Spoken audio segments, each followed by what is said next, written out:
No, I am like so determined with so much joy to change the way people receive because we tie our worthiness to how and what we receive, even though it shouldn't be tied that way. We do. We internally create the story about what we're worthy to receive, and we either block ourselves from receiving or we open ourselves up. And it takes vulnerability. It takes courage to do something different, right? Welcome to Winning the Divine Lottery. I'm your host, Amy Dons. Hi, everyone, and welcome back to Winning the Divine Lottery podcast. Once again, we are embracing the mystical and the unknown as literally I was guided to talk about this today. I had no idea that I would be talking about what I'm going to be talking about on today's podcast. So, first off, I want to invite you into a space of celebration. It is a year since I started this podcast that I've consistently been showing up. I want to haha that and laugh at that because it takes guts, it takes courage to be consistent in your life. And so I want to celebrate with you. So if there's something that you've been consistent with in your life, no matter how big or small it's been, I am celebrating you. I'm inviting you into this space of celebration and really reflecting back on how I've won the divine lottery and also what I've done with that. So you can invite yourself into this space as well and look back on the last year and think about how you've won the divine lottery and what you've done with that. Now, I thought about doing clips from some of my favorite podcast episodes, but when I leaned into that, I was like, no, that feels ick. That feels heavy. And for me to choose something like that, that doesn't feel aligned or authentic in the moment, like would me forcing something that I think should be a year-long episode release to celebrate that milestone, right? But I literally sat last night. So I'm recording this on the Tuesday before my podcast episode releases on the Thursday, which is irrelevant, but I actually want to touch on that in 1 second. And last night, I set aside some time and quiet space, and I journaled around like what's here for me now to speak about this week on this podcast. And I was kind of shown this idea of like, well, how have you won the divine lottery, Amy, in the last year? What does that look like? And what have you done with that? And I started writing down some key points of things that sort of showed up. But it was, of course, when I was laying in bed, when I was relaxed and awake, that I started to receive this whole download. I was awake at 1 o'clock in the morning, sitting up in my bed with my phone in my hand, leaving me a voice memo so that I could unload everything that was coming through. And I was laughing because this is what I live for. I live for surrendering to what's trying to emerge through me in the moment, not what I think it should look like, not what I think a year long celebration, celebrating the milestone that I've been doing this for a year should look like based on what I see other people doing. And in the moment, it just felt so refreshing and so liberating. And if I am coming from that energy, that is the highest vibration that I can come from right now because it is aligned with what spirit wants to speak through me right now. And that gives you guys permission that you don't have to do life with this rigid plan. You get to create life with life by making yourself an open vessel to the unknown and the infinite potential and possibilities that are already available to us and what really genuinely wants to come through. And so much came through, and I probably won't say it in the same order and sequence that it showed up, but I know like the essence and the basis of it. And what I want to share with you right now is winning the divine lottery is not about how many people listen to this. It's not about how many people subscribe. It's not about how many people leave me reviews. that is wonderful and great and like a cherry on the top when that happens. But winning the divine lottery really is about how I consistently stay open to the process of what winning the divine lottery wants to be because it holds its own consciousness. And one of the questions I have asked every single guest, if you've listened to guest episodes, I ask them, when you hear winning the divine lottery, what does that mean for you? Like, what lands in your heart? And I'm asking you this, you listening right now, what lands for you? Because you get to create what winning the divine lottery means for you. And I knew in my heart when I began this that we were inherently worthy. And that comes from a deep-seated pattern that shows up in my life from time and time again of unworthiness, of the opposite of that. And I know it's a collective thing. I know it's a collective thread that runs through every single being of this lie of unworthiness. And if you're listening to this, you are a bridge. You are a light worker. You have been chosen to transcend that. Because really, in the light of things, unworthiness doesn't really exist. It's nothing and also everything. It's nothing because it's based on a lie. It's based on lies of shame and doubt and guilt and fear. And it's also everything because once you start to expose all the lies within you, you start to see that I am worthy. That's it, period. I am worthy, period. Even though we don't say period, right?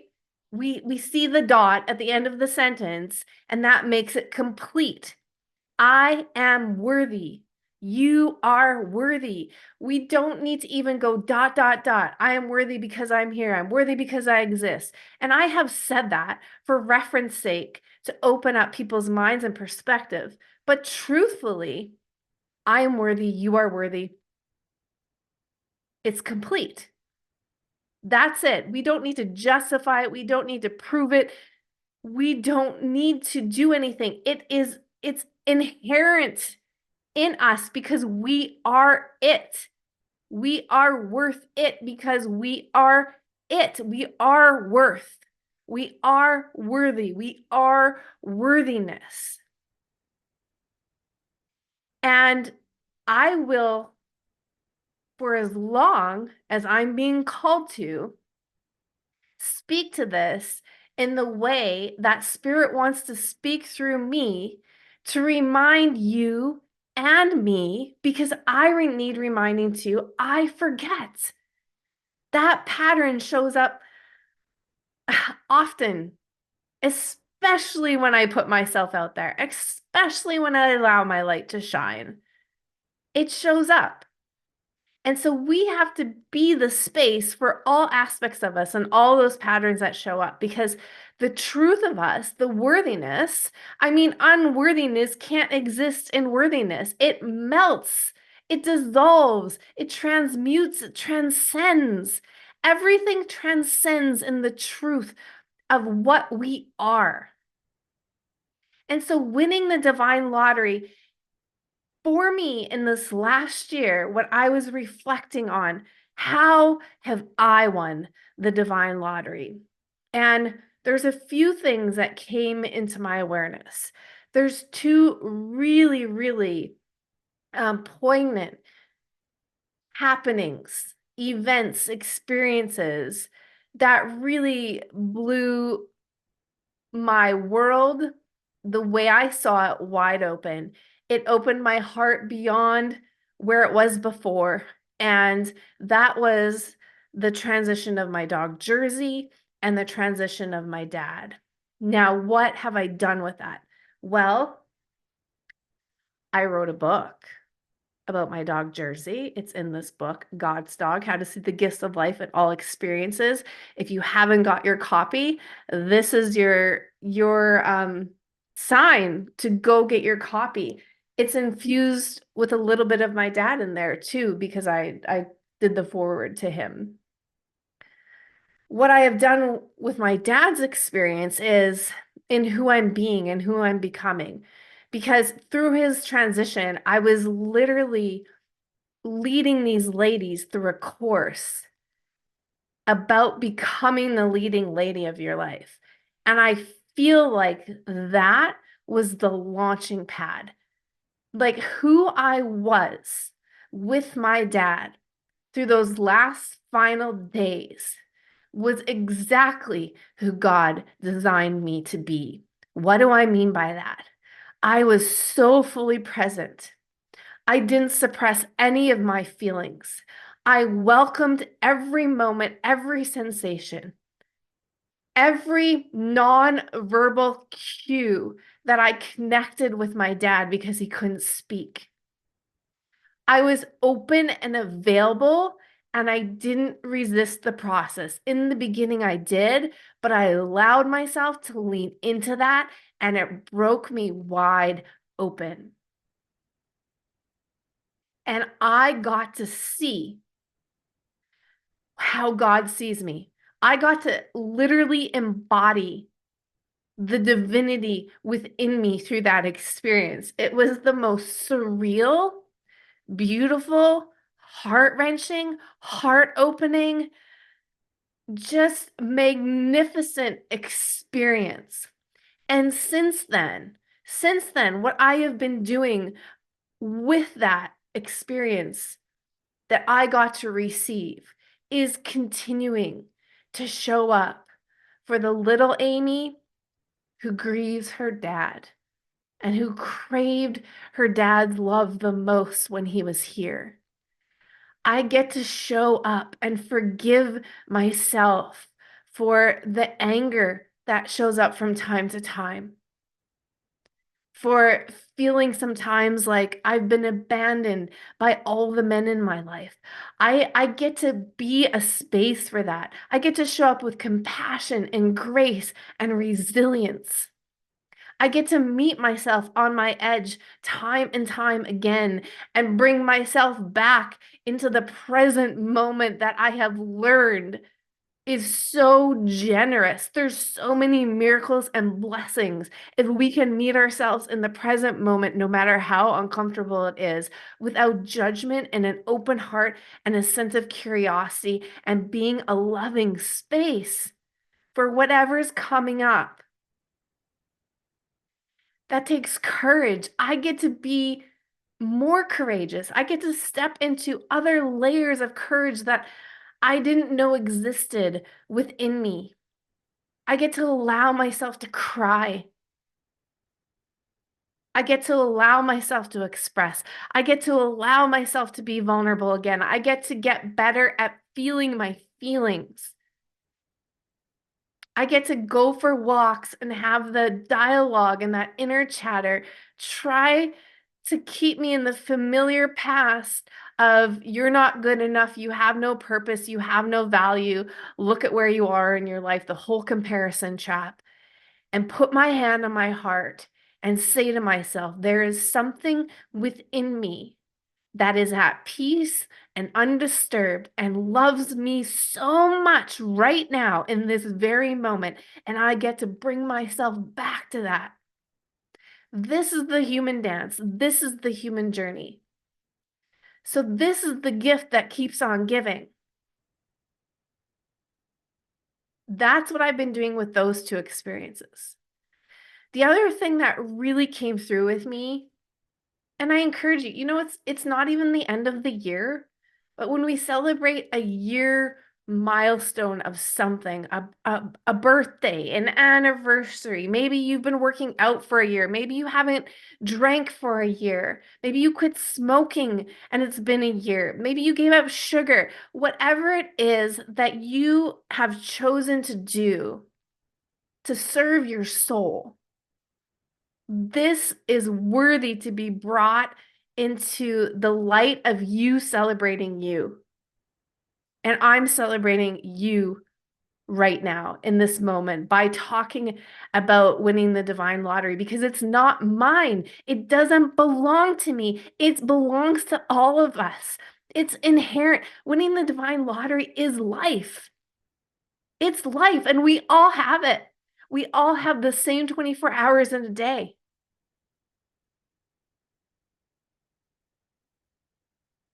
We don't know how many years we have, but we all have the same 24 hours in the day. And we get to choose who we want to be. We get to choose that. Like, isn't that miraculous in and of itself? Isn't God so loving that He gave us free will and He gave us this heart to remind us that our God self is within us, our divinity is within us?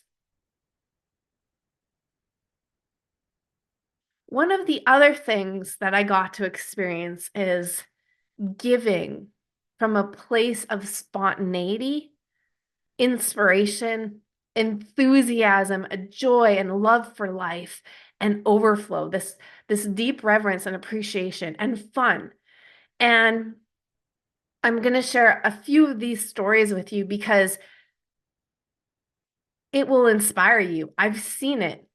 I've seen by me sharing this with my friends and the group of people who I got to meet, throughout the summer, that it has a magnetic vortex of energy that radiates outwards and it opens people's hearts.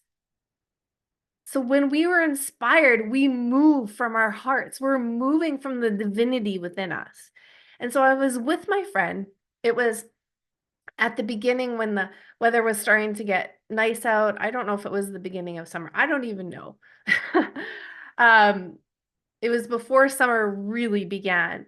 And we decided, we were walking around the lake and we decided to have an appetizer at the restaurant that like literally overlooks the lake. And we ordered our appetizer and we were having a really nice chat.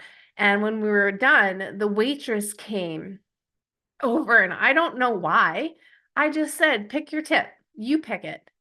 And I could feel her resistance right away, but I was like, no, she gets deserved to pick her own tip. And when she handed it back to me and the receipt was printing out, she didn't pick one. Like she literally didn't even pick 15%. She didn't pick anything. And I looked at her and I was like, you didn't even pick anything. She's like, yeah, I just didn't feel comfortable doing that. And I was like, no, no. Like everything in my being was saying, no. Like you're so worthy, but you could see unworthiness was written all over her. That's what she was believing in the moment. And something sparked inside of me. And I knew that I was going to be on this mission. I didn't know what it was going to look like, but I was going to start playing a receiving game, a game of worthiness that whenever I went out to eat, I was going to start asking the waiter or waitresses to pick their tip. And so I began. I went out with another friend of mine, and it was actually really fun because um, our waitress that we had wasn't the one who came back and collected our bill. It was a new waitress. And I was like, okay, you pick the tip for her. And she did. I can't even remember what it was. I think it was 20 or 25%. I was like, yeah, that's better. It's amazing though, how we will do something more for somebody else than for ourselves, right?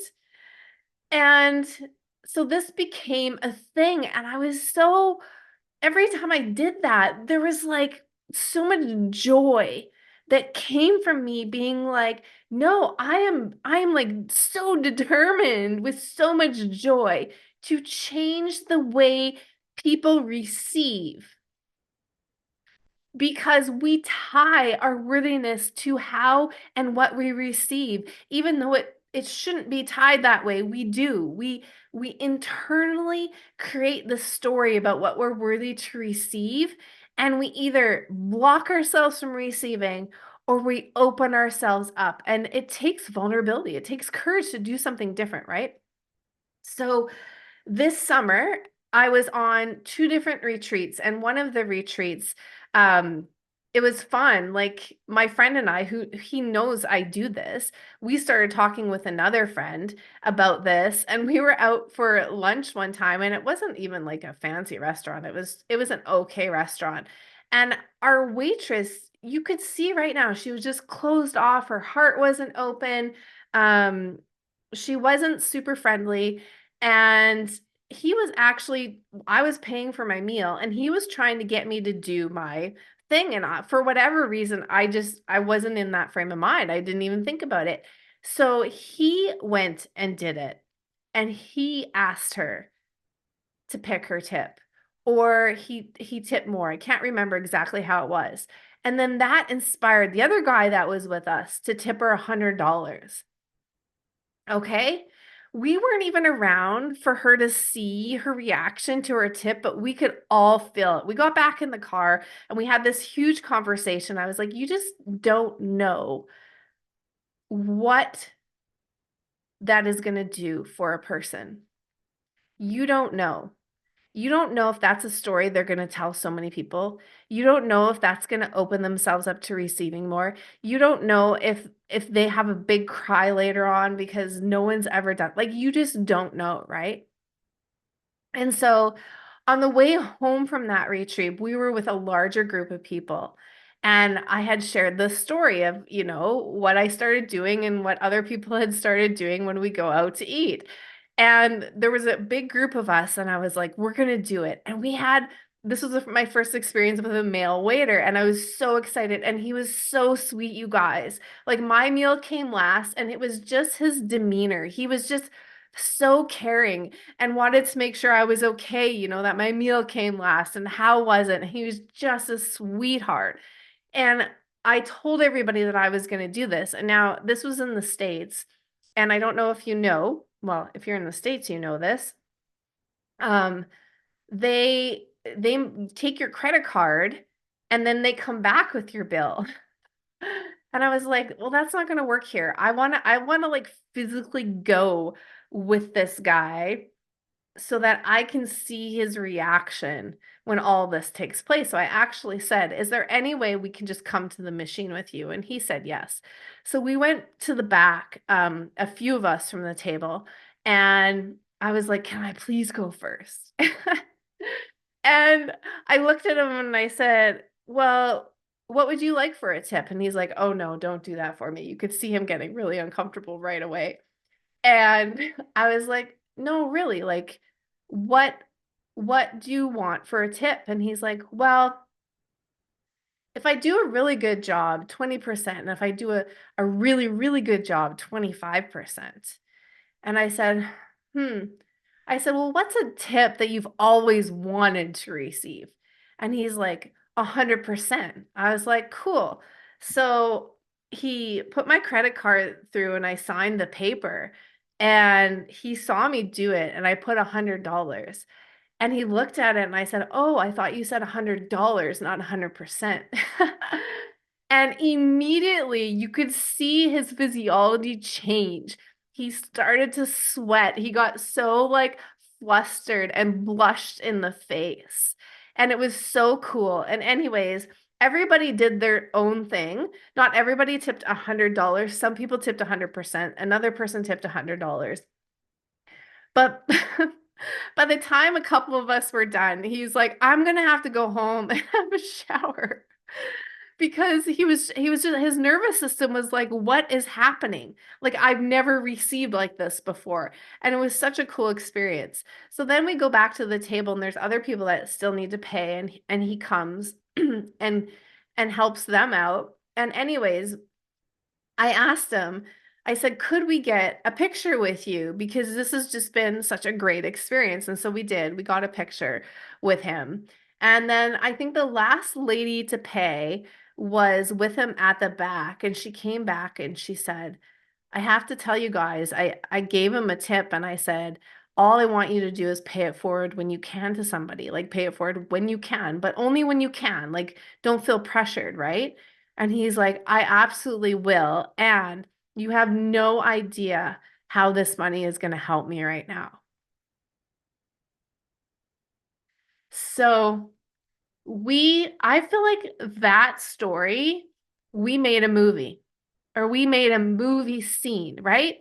So if you think about your life being winning the divine lottery and everything that you be, you get to create this cool movie scene in the story of your life that involves other people, right? And you get to like pour all your love into somebody and to leave that to to have nothing left behind. That's how I want to live my life. I don't want to leave anything behind. So in the moment, if I have the availability and what I have is extra abundance and I can make this person's day by delighting in him and surprising him when he's not expecting this sort of tip, it's remarkable and it makes me feel so good on the inside. And to know that you so there's something that we tend to do as humans, right? Because we've all made mistakes. We've all made stupid decisions. And we've made decisions that have hurt people. Maybe not intentionally, but sometimes because we still had growing up to do, we had spiritual maturity to grow into. We've made decisions that have really hurt people. And I think it's the coolest thing when you learn to do the inner work and you love yourself and you forgive all those moments in your life and you allow mercy to come into your life and you welcome grace to come into your life, that you get to be that for somebody else. You get to create a new story and now you get to redeem every mistake that you've made in your life by making something beautiful, by creating art, by creating this divine meet cute with a complete stranger that will leave them inspired and changed and have the story to tell for the rest of their life if they choose to do that. Like, come on. We are so powerful and we are so gifted with so many opportunities to be a blessing in somebody else's life. And the more that you can be a blessing in somebody else's life, the more you feel blessed. That's how it works. You don't sit around and wait to be blessed.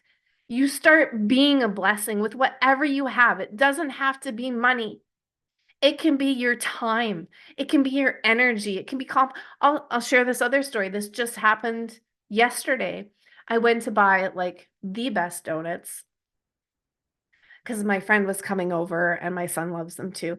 Anyways, and the lady who was serving me, again, you could feel just a little bit of, closed offness. And I could see right here on her wrist, she had this beautiful tattoo. And all it took was a sincere compliment. And I complimented on her tattoo.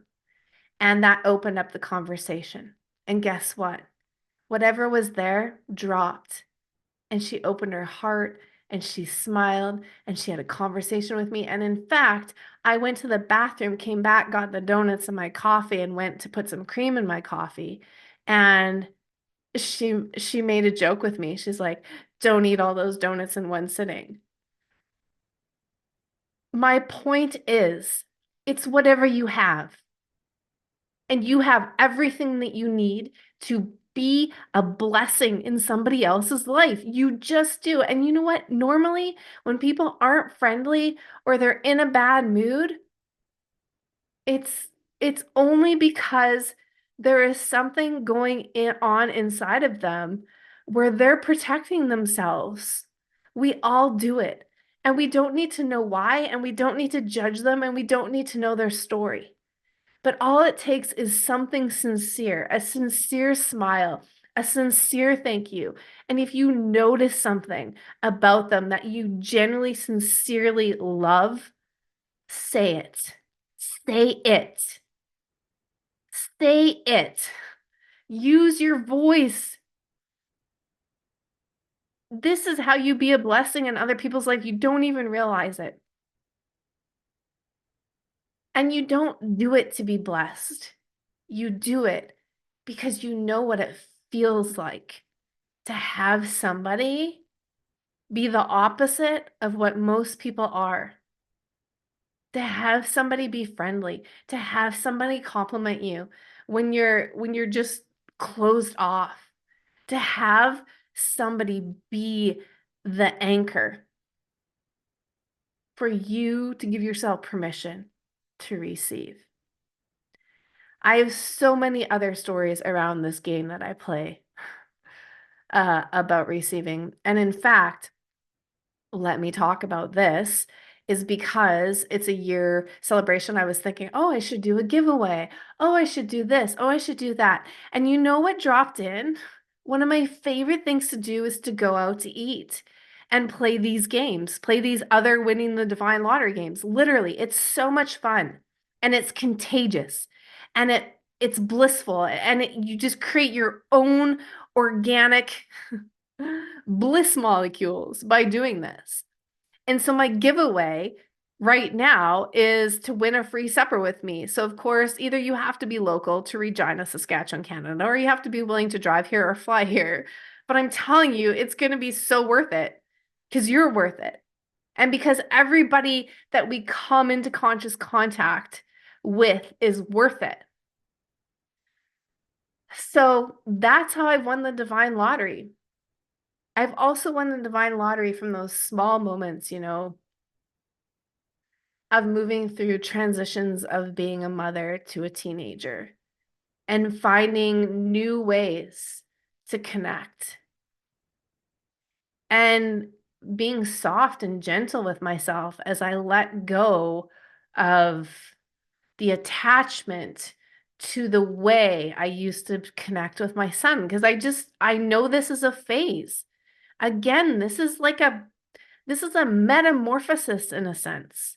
Our role as a parent is always going to change, but if it's always based in love and not manipulation and not projecting and not fear, and my hands go up, I still catch myself.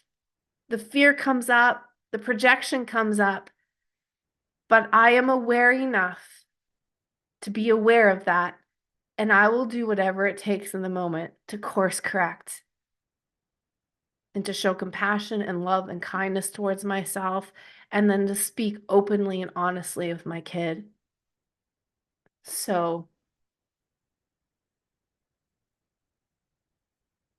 yeah, right? Like, even right now, what I feel right now is just the settling of energy, this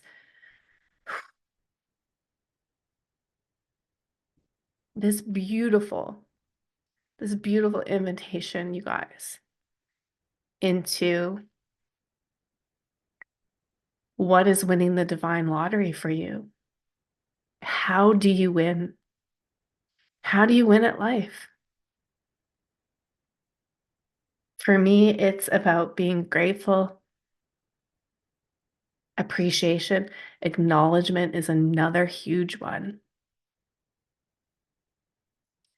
Acknowledgement is something really refined. I feel I'm starting to learn that acknowledgement is a skill.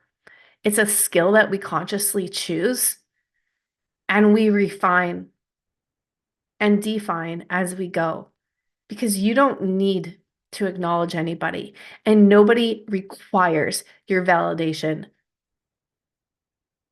There is nothing saying that you have to be that way, but when you choose to be an acknowledger in this world and a sincere acknowledger, not an acknowledger to make yourself look good, but a sincere acknowledger where reciprocity is the center channel of connection.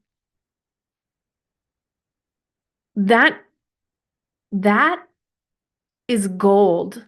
That is medicine for human connection. It really truly is. And I'll tell you, even as a podcaster, I've had guests who are super successful and more well known than others who who never acknowledged with any sense of appreciation sharing this podcast episode that we did together. And do I hold them hostage to that because I appreciate acknowledgement? No. I mean, I let it go. I always believe that everybody has a good reason for what they choose and who they're being in their life. And and the ones that step up, no matter how successful they are, no matter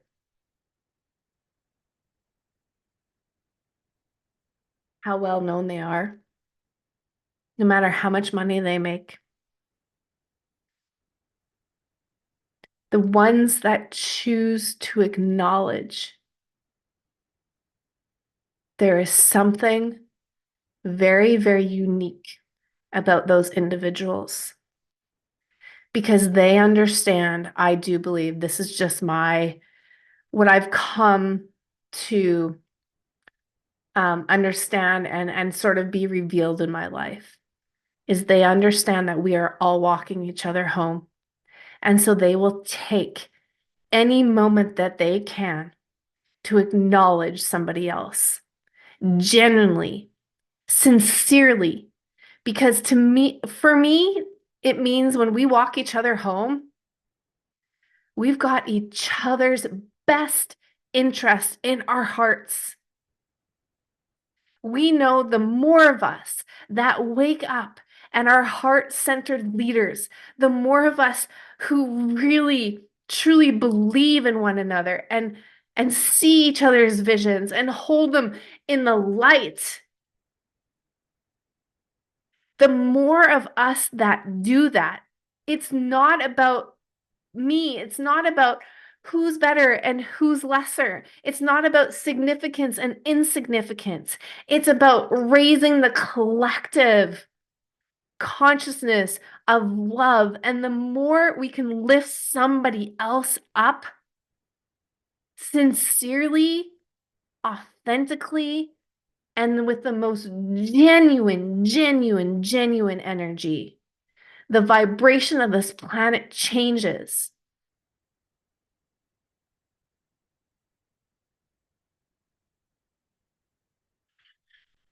There's a lot to take away from this episode, but I really want to highlight if you take anything away, where can you start acknowledging in your life more with yourself, right? Acknowledging how far you've come, acknowledging whatever you've been consistent with for a year, or maybe it hasn't been a year, maybe it's been a month, maybe it's been a week, maybe it's just been today. How can you open your heart to more acknowledgement? Because that is the pathway to receiving. Acknowledgement opens the heart. Acknowledgement opens the heart. And when you open the heart, you have a sense of appreciation and gratitude for this thing called life and all of the experiences that it brings you. I feel complete. You are inherently worthy. Welcome winning the divine lottery year 2. Let's see what year 2 brings. Like I said, I will take winning the divine lottery as far as it wants to go, but I won't take it any further than that because I am just here to be an open vessel for whatever it wants to become. I love you. Thank you for listening. Oh,